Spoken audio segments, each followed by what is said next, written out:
For information on the news around you, keep watching Face Talk YouTube channel. Subscribe to the latest news and press the bell icon.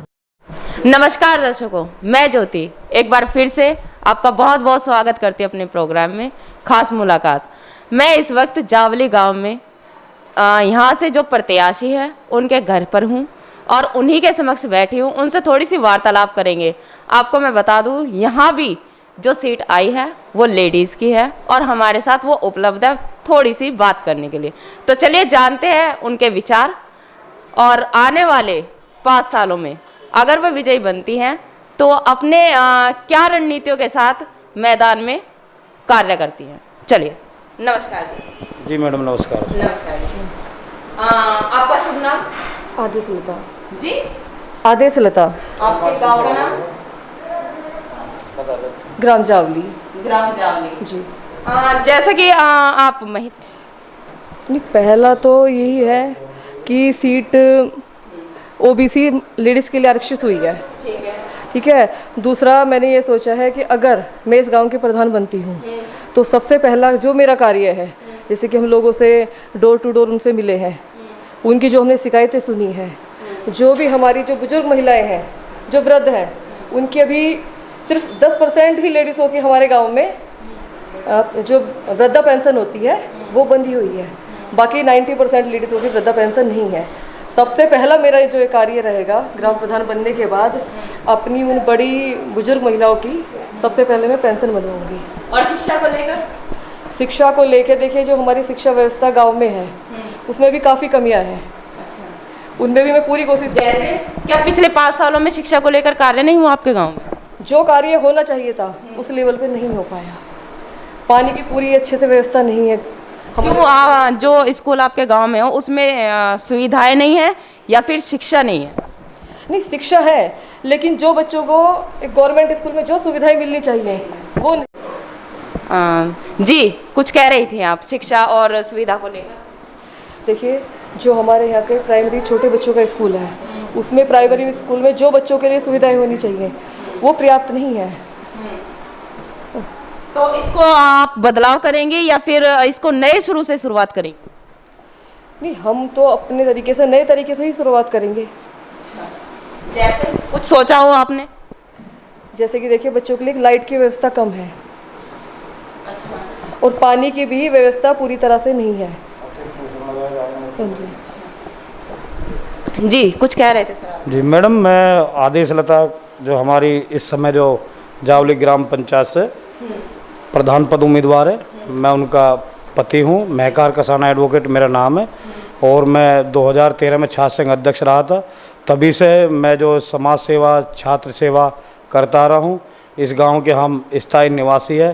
तो गांव के अंदर 2 primary school है जिनकी हालत, जो उनके शिक्षक जो शिक्षण का कार्य है वो बहुत ज़्यादा लो स्तर पे है। यानी कि जिस प्रकार से पब्लिक स्कूलों में जो शिक्षा की व्यवस्था है उस प्रकार की व्यवस्था नहीं है। ऐसा क्यों? ये तो जबकि दिल्ली से टच होता हुआ एरिया है। बिल्कुल ऐसा इसलिए कि इसमें जो हमारे कुछ अभिभावक है या जो थोड़ा प्रशासन का भी मामला है, ढिलमुल रवैया है। एक तरफ जहां प्राइवेट स्कूलों में जो अध्यापकों को जो 10 से 12 हज़ार रुपये उनको वेतन मिलता, वहीं प्राइमरी स्कूल जो भी सरकारी विद्यालय उनमें 60 से 70 हज़ार रुपये उनको मासिक वेतन मिलता है। लेकिन कुछ जो इसमें शिक्षक जो हैं या कि उसमें जो शिक्षिकाएँ हैं, शिक्षक है, उनकी भी कुछ लापरवाही है। उसको बेहतर करने के लिए हम लोग जो उसमें एक अपने गांव की आदर्श सुधार समिति जो उसको बनाएंगे, जो समय समय पर जो संबंधित अधिकारियों की उपस्थिति में उसका निरीक्षण किया जाएगा, बच्चों की फीडबैक ली जाएंगी और जो बच्चे कमज़ोर है, जिस प्रकार से दिल्ली या अन्य राज्यों में अतिरिक्त जो ट्यूशन लगा के बच्चों का एक्स्ट्रा क्लास देने की व्यवस्था कराई जाएगी जो अपनी कक्षा में जो कमज़ोर हैं। अच्छा जी, तो ये तो थी शिक्षा और सुविधा को लेकर बात। पिछले 5 सालों में कुछ ऐसे कार्य हुए हैं जिनसे यहाँ की जनता पहले प्रधान से संतुष्ट रही हो?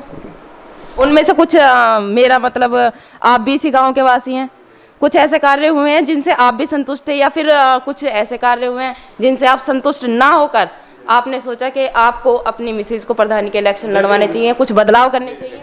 अपनी तरफ से जो वर्तमान, यानी कि अभी तो निवर्तमान ही कहेंगे, निवर्तमान प्रधान जो वेद प्रकाश से जो उन्होंने भरसक प्रयास करे थे, लेकिन थोड़ा कुछ कार्य ऐसे हैं जहां उनकी दृष्टि नहीं पहुंच पाई, जिस वजह से वो छूट गए हैं। उनको हम उन्हें और बेहतर से बेहतर करा के गाँव का पूर्ण विकास यानी कि पूरी तरीके से विकसित गाँव बनाएंगे। और हमारा एक ही सपना है, जो संपूर्ण गाँव वासियों का सपना है, कि हमारा गांव एक आदर्श गांव हो और उसको राज्य स्तर पर और देश स्तर पर जो उसको पुरस्कारित किया जाए। जो भी काम जो शेष बचे हुए हैं, हम उनको बिल्कुल शून्य से प्रारंभ करके उनको बेहतर तरीके से उनको काम कराने का हम काम करेंगे जी। स्वास्थ्य को लेकर आपके गांव में क्या क्या कार्य हुए हैं? जी, स्वास्थ्य को लेकर देखो, इस प्रकार के जो स्वास्थ्य विभाग की तरफ से ज़्यादा मैं नहीं कह पाऊँगा, क्योंकि उस प्रकार जो स्वास्थ्य सेवाओं के जो योजनाएं थी वो लोगों को नहीं मिल पाई। उसमें चाहे आयुष्मान योजना कार्ड हो, हम लोगों ने भी उसमें सहयोग किया था। समय समय पर जो उसमें बुनियादी करा के लोगों को आयुष्मान कार्ड बनाने के लिए प्रेरित कराया और उसमें जो भी उनकी सहायता हो सकती थी वो सहायता की। हमारे गांव के अंदर जो एक जो यूनानी चिकित्सा है, जिसमें स्थायी तौर से जो वहाँ चिकित्सक की व्यवस्था नहीं है, ये भी हमारा जो घोषणा पत्र है उसमें ये चीज़ जो सम्मिलित है। उसमें हम जो एक डॉक्टर और एक जो सहायक डॉक्टर यानी कि एक चिकित्सक और एक कुछ सहायक चिकित्सक उसमें 24 घंटे जो उसके अंदर तैनात होंगे। जो अस्पताल है उसका सौंदर्यीकरण करा के उसमें कम से कम 10 बेड की व्यवस्था कराएंगे। उसमें हम शासन से भी इसके लिए स्वीकृति लेंगे और शासन से उसकी सहायता लेकर इसको संपूर्ण कराएंगे। तो सर, जैसा कि मैं आपसे शिक्षा को लेकर बात हुई, सफाई को लेकर क्या कहना आपके? पहले तो मुझे ये बताइए, आपके गाँव की संख्या कितनी है? जी, हमारे गाँव के जो वोटर्स हैं वो 6812 कुल मतदाता है। लेकिन इस बार जो कुछ वोटें जो है किस कारण से कटी है ये जांच का विषय है, लेकिन बहुत सारी वोटें कट चुकी है। पिछली बार जो 2015 में जो चुनाव हुए थे 7280 वोट थी, इस बार जो 6812 वोट है, हम इसके लिए भी शिकायत करेंगे। और जो आबादी है हमारे गांव की, आबादी करीब करीब जो हमारे गांव की 18,000 के आसपास की आबादी है। 18,000 की आबादी है। तो आपके गांव में सफाई कर्मचारी कितने हैं? जी, सफाई कर्मचारी जो है इसमें सही तरीके से व्यवस्थित तरीके से कार्य नहीं करते। वैसे सरकार ने कुछ तो कर्मचारी दिए होंगे जिनकी? मैडम दिए हुए हैं 4 कर्मचारियों के हमें जो संज्ञान में है कि 4 कर्मचारी है, जबकि इसमें बताया गया है कि 2 अन्य कर्मचारी जो आंगनबाड़ी केंद्र और प्राइमरी स्कूल है उसमें जो स्थायी तौर से नियुक्त किए गए, लेकिन वो कभी भी हमें जो धरातल पर दिखाई नहीं दिए। तो सफाई को लेकर आपके गांव में कार्य नहीं हो? सफाई पूरी तरीके से सफाई नहीं हो पाई। जिस दिन जो वर्तमान प्रधान जो अपने सामने काम कराते हैं तो वो लोग जो सफाई करते हैं, अन्यथा वो बीच में ही साफ सफाई को छोड़ देते हैं। इसमें हम सुधार करते हुए हम इसमें जो अपने जो गांव की हमारे गांव की सुधार समिति बनी हुई है, संघर्ष समिति है, उसके जो हमारे जो टीम के सदस्य होंगे वो सफाई कर्मचारियों की जो उनका ऑडिट करेंगे, अपने नेतृत्व में उनकी सफाई कराएंगे। जो भी उनका वर्किंग टाइम होगा उसमें संपूर्ण गांव में साफ सफाई कराएंगे। और गांव का एक जो गांव समाज सुधार की समिति के नाम से पहले भी हमारे ग्रुप चल रहे, ग्रुप बनाया जाएगा। जहां कहीं भी जिस मोहल्ले में किसी प्रकार की गंदगी होगी, अगर वो किसी लापरवाही से नहीं उठ पा रही है तो उसमें जो कोई भी गांववासी उसका फ़ोटो उठाएगा, ग्रुप में शेयर करेगा, तत्काल उसे 3 घंटे का उसका अधिकतम समय होगा। 3 घंटे के अंदर वो गंदगी वहाँ से उठा के एक जो निश्चित स्थान जो हमारे गांव के बाहर जो नाला बनाया गया उसमें हम एक डंपिंग ग्राउंड बनाएंगे और उसे जो कूड़ा करकट से जो हम उसमें जो रासायनिक खाद बनाने का भी काम करेंगे। तो सफाई, स्वास्थ्य और शिक्षा, ये हमारे जो होता है सबसे महत्वपूर्ण मुद्दे होते हैं, जिससे हमारा गांव ही साफ रहेगा, सफाई होगी। शिक्षित होगा इंसान तो वो खुद ही गंदगी नहीं फैलाएगा। पढ़ा लिखा इंसान होगा, जैसा कि मैडम मैं पढ़ी लिखी हैं, अब ये प्रधानी। हाँ, तो अब गांव को पढ़ा लिखा नेता मिलेगा, प्रधान मिलेगा तो कुछ अच्छा ही सिखाएगा। से ये कोविड-19 जो कोरोना वायरस जो बताया गया था कि चीन से आया, तो यहाँ से कहीं ना कहीं से कोई ना कोई वहाँ से जो भी लोग रहे होंगे वो आए थे, उनके माध्यम से ये बीमारी यहाँ आई है। तो मैं आपको बता दूँ, गांव देहात के अंदर कुछ ही लोग ऐसे होते हैं जो नौकरी पेशे की अपने डेली रोज़मर्रा के काम के लिए बाहर जाते हैं, उनकी संख्या बहुत कम है। तो जो लोग वो जाते हैं वो एहतियात बरतते हैं।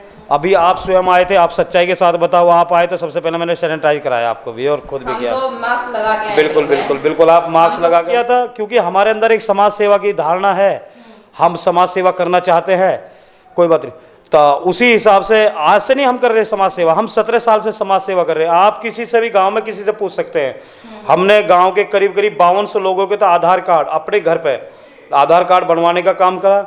अभी लॉकडाउन के अंदर जो 213 राशन कार्ड बनवाए। हर महीने गांव के अंदर फॉगिंग कराते हैं, जो मच्छरों का इस प्रकार जो आतंक हो रखा है, जो अपने से हो पाता है उसके लिए करते हैं। गांव समाज की कोई भी समस्या होती है, यदि हमें पता चल गया कि उस परिवार के साथ ये हादसा हो गया, वो परिवार दुख में, उस परिवार को हमारी ज़रूरत है। अगर कहीं किसी प्रकार के सहयोग की होती है ज़रूरत, तो हम जो गोपनीय जो सहयोग होता है उसको भी करते हैं। अगर हमारे वहाँ खड़े होकर उस परिवार को उस समय हिम्मत मिलती है और दिलासा मिलता है, तो हम उनके साथ में 24 घंटे खड़े होने का काम भी महकार कसाना करता है। हमारी पत्नी भी आधी दफ़े बोलती है कि 2:30 बजे आप कहाँ जा रहे हो, लेकिन किसी भी कोई समस्या हो, चाहे थाने की हो, चाहे चौकी की हो, या अन्य कोई समस्या हो, या न्यायालय से संबंधित हो। न्यायालय में मैं गाजियाबाद से अपना जो विधि व्यवसाय का कार्य करता हूँ, और मेरा स्थायी चैम्बर जो chamber number 642 civil court Rajnagar Ghaziabad से मैं वकालत का कार्य करता हूँ। आपने अभी कहा था कि आप उस समय प्रधान नहीं थे, बिल्कुल नहीं थे, हम प्रधान नहीं थे, लेकिन हम सेवा करने के लिए किसी पद का होना आवश्यक नहीं है, लेकिन कुछ जरूरी चीज़ ऐसी होती है जिसके लिए वास्तव में ही किसी पद की आवश्यकता होती है। निस्वार्थ सेवा भाव। जी जी। तो देखा दोस्तों, आपने साथ थे कसाना जी, जिन्होंने अपने विचार रखे हमारे कैमरे के जरिए, क्योंकि हमारे तो चैनल का नाम ही यही है, कैमरे हमारे विचार आपके। जैसा कि उन्होंने बताया सफाई को लेकर और किसी की आड़ी भीड़ में मदद करना उन्होंने पहले से ही सीखा है। जरूरी नहीं कि किसी पद पर जाने के बाद ही वो जन सेवा करें, ऐसा कुछ नहीं है। उन्होंने निस्वार्थ भाव से दुनिया की, अपने गांव की सेवा करी है, और ऐसे ही निस्वार्थ। जी मैडम, ये हमारी निस्वार्थ भावना गांव का जन जन बच्चा जानता है। गांव क्या, हम जिला पंचायत चुनाव लड़े थे, हम दूसरे नंबर पर रहे थे, और उन विपरीत परिस्थितियों में हम चुनाव लड़े थे। हमारे घर से ही हमारा छोटा भाई, हम आमने सामने चुनाव लड़े थे, जो कि इस बार भी चुनाव लड़ रहे हैं जावली से प्रदीप कसाना, जो वार्ड नंबर 12 से है, और हम उनकी जीत के लिए प्रभु से कामना करते हैं, उनकी सफलता के लिए। उसके बावजूद भी मुझे मेरे गाँव ने और आसपास के लोगों ने इतना भरपूर अपना आशीर्वाद सहयोग दिया। कोई मेरी राजनीतिक पृष्ठभूमि नहीं है, केवल जो मेरी राजनीतिक पृष्ठभूमि है वो मेरा संघर्ष की पृष्ठभूमि है। और ये मैडम, मैं आपको चैनल के माध्यम से बताना चाहता हूँ, शायद ही आप जो इस समय जो त्रिस्तरीय पंचायत चुनाव चल रहा है, तो आपकी ड्यूटी भी है कि उसमें धरातल पर जाकर के, 0 पॉइंट पर जाकर के आप देखें कि कहाँ किस प्रकार के जो काम हो रहे हैं। ये मेरा जो घोषणा पत्र है, इसमें मेरे 21 काम हैं, जो 21 काम है। आगामी जो अगर हमारी धर्मपत्नी को गांव समाज प्रभु की कृपा मिलती है, हमें ये अवसर मिलता है, तो हम ये काम कराएंगे। लेकिन इसमें 2-3 काम ऐसे हैं कि जैसे कि मैंने अपने स्वयं के पैसों से पैसे खर्च करके एक लोगों को लिए, जो जिसमें वृद्धा पेंशन, विकलांग पेंशन, विधवा पेंशन, चाहे उसमें OBC आय प्रमाण पत्र, जितने भी सरकारी दस्तावेज है, उसके लिए मैंने एक जो सरकारी पोर्टल लिया गया है, सहज जन सेवा केंद्र, जो उसके अंदर जिसकी 30 रुपये फीस कटती है, वो 30 रुपये फीस भी मैं स्वयं वहन करूँगा। और जो वहाँ पर जो लड़का होगा, मैं स्वयं उस काम को करूँगा। उसके जो तनख्वाह होगी वो मैं अपनी जेब से दूंगा, स्वयं के खर्चे से। लेकिन लोगों को जो उनका हक है उसे दिलाने का मैं काम करूँगा। गाँव के अंदर जो हमारे लाइब्रेरी है, जो पुस्तकालय है, काफ़ी अच्छा पुस्तकालय बना हुआ है। और हमारे लिए बड़े गर्व की बात है कि हर भर्ती में, चाहे दिल्ली पुलिस हो, चाहे यूपी पुलिस हो, चाहे हरियाणा पुलिस हो, आपको भी समाचार पत्रों के माध्यम से, अन्य स्रोतों से जानकारी होती होगी कि करीब करीब उसके अंदर हर बार 70 से 80 बच्चे, हमारी बेटी, हमारे बेटा, उसके अंदर चयन करके उनका जो चयन होता है, उसको बेहतर बनाने के लिए उसमें ई-लाइब्रेरी बनाई जाएगी, जिसके अंदर फ्री वाईफाई होगा, और उसके अंदर कंप्यूटर, प्रिंटर, सारी व्यवस्थाएँ कराई जाएगी। दूसरा, जो हमारा जावली मुख्य मार्ग है, अभी आप उधर से आए होंगे तो वहाँ पर जो GDA की ज़मीन है, उसमें कुछ वहाँ के निवासियों ने उसका अतिक्रमण करके रोड पर कब्जा किया गया। उसको कब्जा मुक्त करा करके पूरे रोड पर बेहतर से बेहतर जो उसमें प्रकाश की व्यवस्था कराते हुए उसको सुंदर बनाया जाएगा। जो अन्य जो काम है